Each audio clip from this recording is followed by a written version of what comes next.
The Obsidian Blade by Healwelt.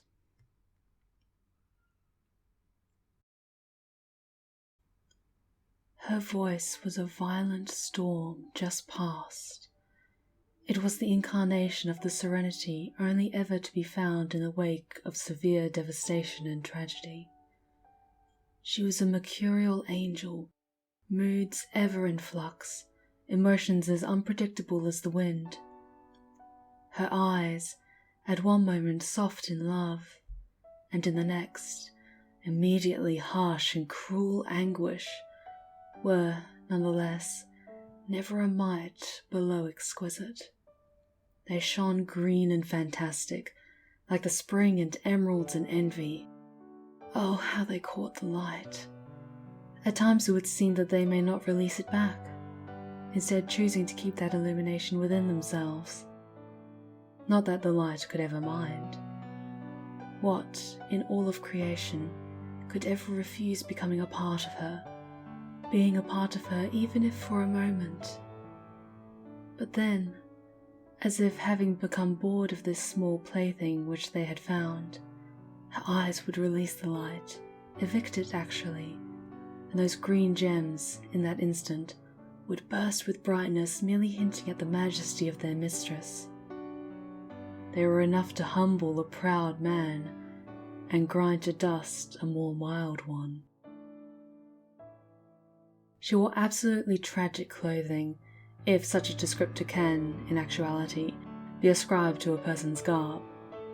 There was drama ever present in each fold of her long and dark pleated skirts, while tears remained caught, trapped and cautioned, beneath each abalone button of her tense blouses, always and ever buttoned high to her very chin. Her red cape, worn when it was cool and worn when it was warm, denied the current age within which she lived, and betrayed her as a denizen of a past way of life, of a past style of dress, even as her shiny leather boots, which laced ever higher to her knees, claimed her to be a part of a much more modern time. She was contradiction, remorselessness, and contrition, both well at home and quite honest within her. What definition of perfection could ever exclude her? What could the word mean if she were not? Her skin was a field of ice, dappled with the gentlest spray of sparse, tanned freckles, although I know without doubt that no man was ever blessed enough to number all of them. Her body was every marble creation ever imagined, only perfected. What did the so-called masters ever know? If they had all possessed any true skill, their hands would have formed, repeatedly, the reoccurring sculpture of her image. But I can remember it quite impossible that any human hand might ever hope to achieve such work. She is the proof of a god. Even as I, fair with words as I assume myself to be, find myself now failing to convey truly all that she is. Perhaps if I could create words exclusively for her, exclusive to her, oh, but it would require ages to ever imbue them with the deeper meaning that aged words will gather and collect to themselves over time, and, so being, those words would be found to be of no assistance to me here. I best just do my best to assure you that she was every angel imagined, and every demon encountered, and then further defined and distilled into something quite other. A quill on the paper, an image in the corner of the eye, the first note of an aria, the first line of a poem. She was beyond the pristine and desirable. She was possibility itself. Her hair wore every shade and pattern of brown. It was auburn, it was copper, it was sepia, it was sienna. Her hair was, as the rest of her, beyond capable description. I now dare believe that, even were I a more talented author, more skillfully able to describe even her hair to you, that you, and I intend neither insult nor aspersion, you would remain quite unable to comprehend the image.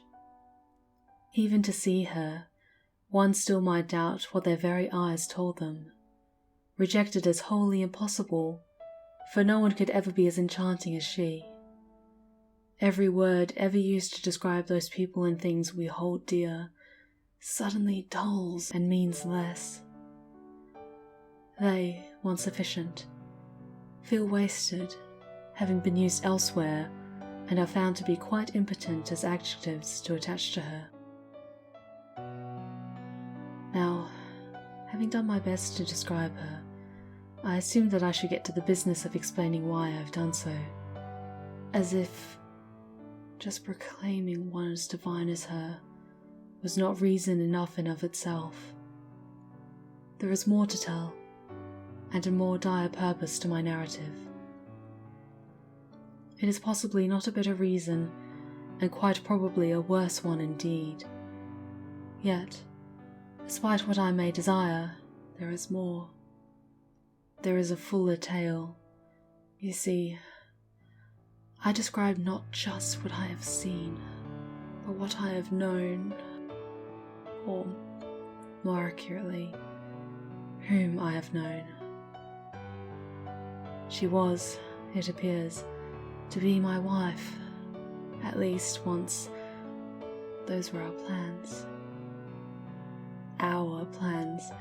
Even now it feels sacrilegious to enjoin my thoughts to her own, but we did indeed share this common intention.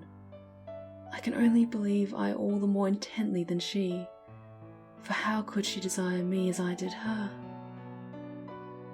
Just as I now cannot help but believe that there is neither way nor situation wherein any form of providence or fate could have allowed the union to commence. It is not that I could have possibly loved her more, for I could not. I would have taken the flesh from my very bones to cover hers, had she but momentarily wished it. She was, and I admit still is, the whole of my inside and being. I am quite sure that once I have concluded this narrative, giving to the page all of her which I have left, I will most surely be finished myself. She was my heart and my soul, both gladly traded for her even a moment before her notice. I can confirm that I did once hold her slender hands, and I did once kiss her satin lips. I alone can claim to know the scent of her skin as her cheek rested against mine. I alone can honestly recall the feeling of her shiver within my embrace. I, and no other, can unequivocally declare the swell that the heart will take on upon her voice, her Elysian voice, confirming its love. She loved me, I swear, and if I could ever fathom the reason, I might well understand the very fabric of creation. But I cannot, and I will not, and I no longer have reason to try. If I have described her as a changing thing, well then, true that she was. But in her devotion she did not waver. To clarify, her capricious tendencies were aimed towards her own self. How could a mortal, as she after all was, be expected to maintain and withstand the glamour and glory with which she had been endowed from the very moment of her conception? She, her perfection obvious to any sense outside of her own, could not accept the very real fact of her divinity. She would laugh, little silver bells, and cast down her eyes as I praised her for all that she was to me. Could she never accept that the mere sound of her small feet at my doorstep set fires of passion ablaze within me? Could she not understand that in the mere consideration of her smallest kindness performed, I would be emboldened, empowered, and compelled to pull, by their very roots, every slight vestige of sin and impropriety from my own self? Were my evil appendages, I would gladly have amputated every last one. With joy I would plunge the pike and pull the plough. I would fully turn the soil of all that I was to better prepare my ruin of a garden for her residency as my sole flower. No bloom other would ever have compared, and none ever will. But she was a melancholy one, given to vicious attacks upon her own person. She would be flushed and smiling beside me as we held hands and exchanged glances. Chaste we were, and well to be so. For this union I would have waited lifetimes had I many to offer. But I do not, beyond this one, have another. Within the midst of our joy her mouth would curl down, and her eyes suddenly deny all light. That is when her tears would come.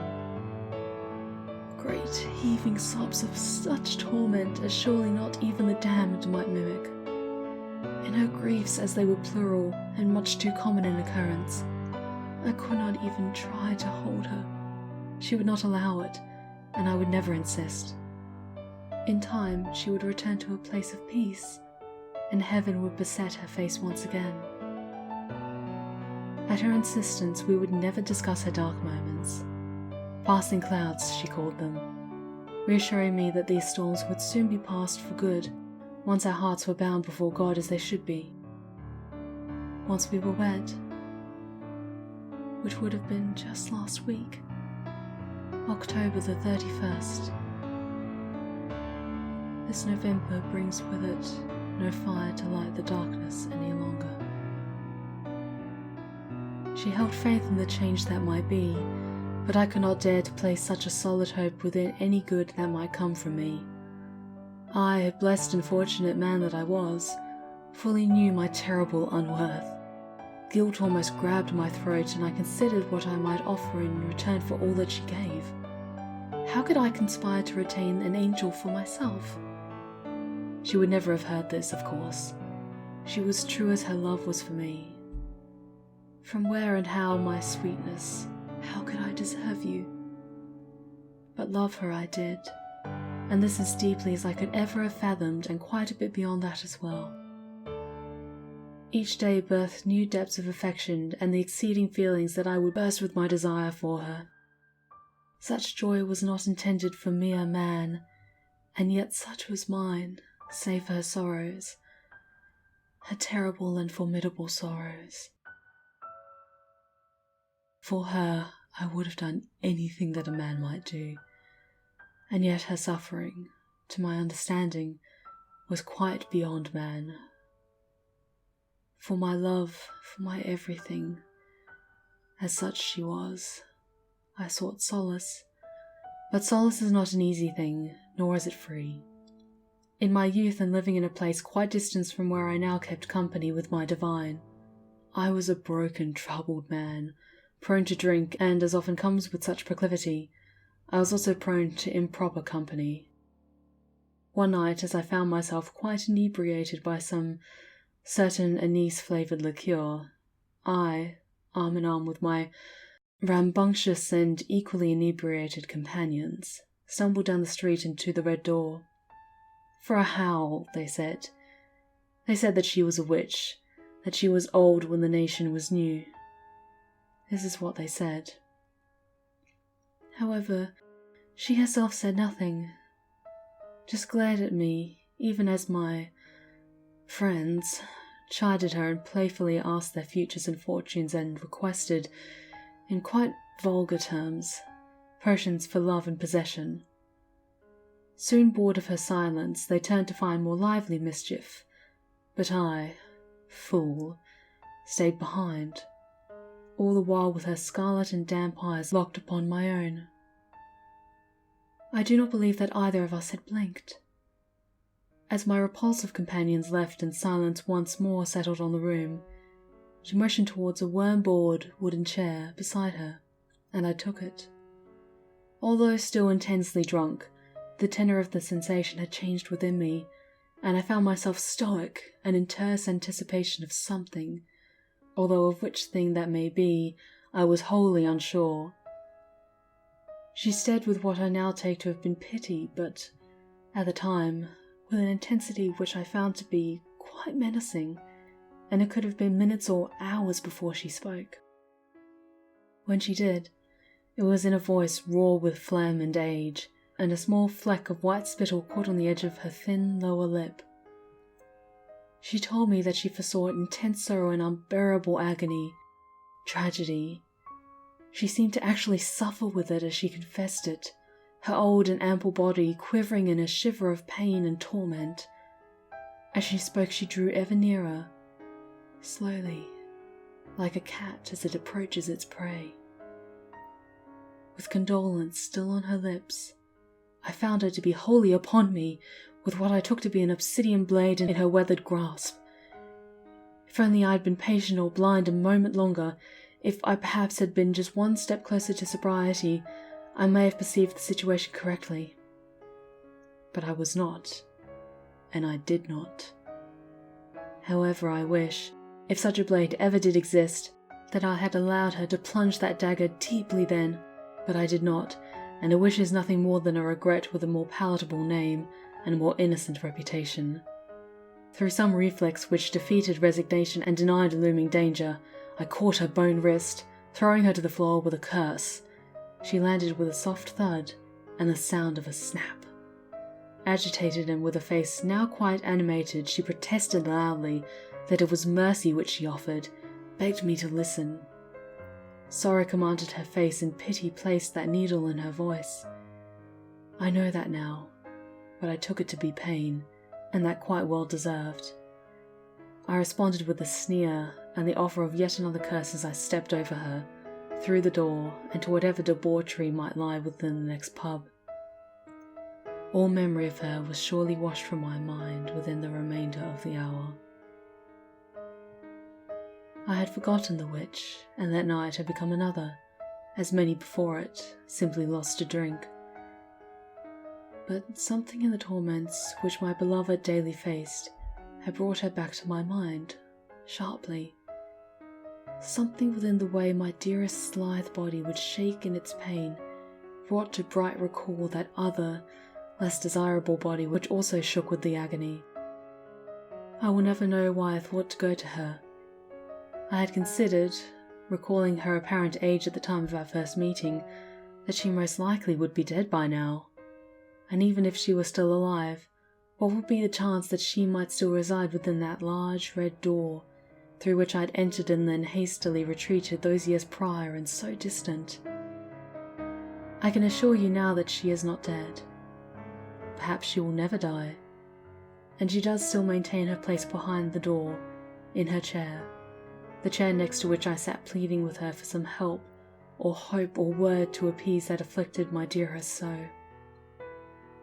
So I set out, notifying my pure one that I would be away for just the few days, but neglecting to advise her as to the purpose of my trip. A surprise, I told her, and her eyes darkened slightly. I am sure my eyes did the same, for what day had we spent apart ever, since meeting once? Just that one moment, a year and some days prior, a chance, dropped pen, and a mere instant invested for my hand to retrieve it for her, for my fingers to brush her own and our eyes to lock, and we never finished a day without at least a breath set aside in it, in which to sit, to hold each other's hand, to laugh and to cry. And after this trip, I vowed to myself there would never be another day away from her. The witch knew me, I am certain, for when I had first appeared to beg before her, I had watched her face reclaim the visage of pity it had held for me so long ago, even as she attempted to murder me. But it had not been murder she had offered. As if in a dream I saw my younger, more foolish self as I sat in the chair, eyes slack, aware that something of import was at place, but unaware of just what that meant to me. I saw her hand. It was no black obsidian knife which she held. It was a quill, a black raven's feather, and a golden nib. She had held a pen, no knife. My eyes returned from their vision to the room once again and to the witch herself. This time she cried, openly but silently, as I fell to my knees and I offered her the very world or anything in it she might desire if she would just cure my most precious. Why I believed her to have the ability I cannot say, but I knelt, bowed down and submitted, weeping loudly myself for a simple relief for my angel, my light, my Rebecca. Son of mine, what is broken deep within your love cannot be repaired. Why, oh why have you travelled here, now not having heard me the first time? I could have offered you the quill. You could have written her a better story, written her more perfectly, but now you cannot. Time has done what I hoped to allow you, but it did provide a concession, as these deep things often will. Are you so very blind to what is before you? Your Rebecca, she faces these storms of distress, but do they not always pass as you sit beside her? Her heart needs yours truly, for her own is quite fractured.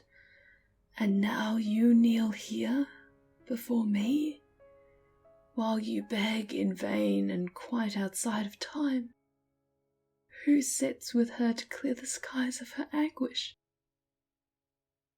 I am so sorry, my foolish, foolish son. She ceased speaking then. Grief split her face, and in her limp hand she held out the now useless quill. The obsidian blade, as I had perceived it, and which I now absently retrieved from her hand, even as discernment and realization, possibly for the first time, thundered across my consciousness. What had I done? What within all hell had I truly done? Rebecca, please wait. I am coming. In vain I rushed and I scrambled and I argued with my conveyors to return me to my home, which was to be our home, with utmost haste and all expediency. I cursed and I bribed, and all the while I trembled in anger at the desperation of being at distance mercy. And all this to return, not 2 days later, and to find her as no more, now merely a beautiful empty husk, hung delicately at the end of a damned silken rope. Once it held back the sweeping blue curtains between which she so loved to gaze, and now it held her by the neck, her gaze an opaque mockery.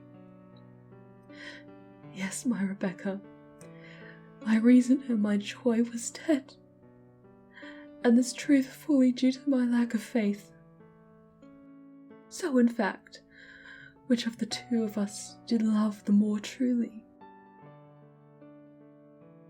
Where she had faith I had doubt, where she had hope I had none.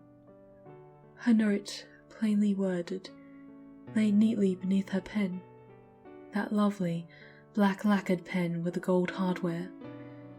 It was the very pen I had bent to retrieve as she dropped it a year and some days ago. It had been our introduction, it had been our inception. It had been her ending.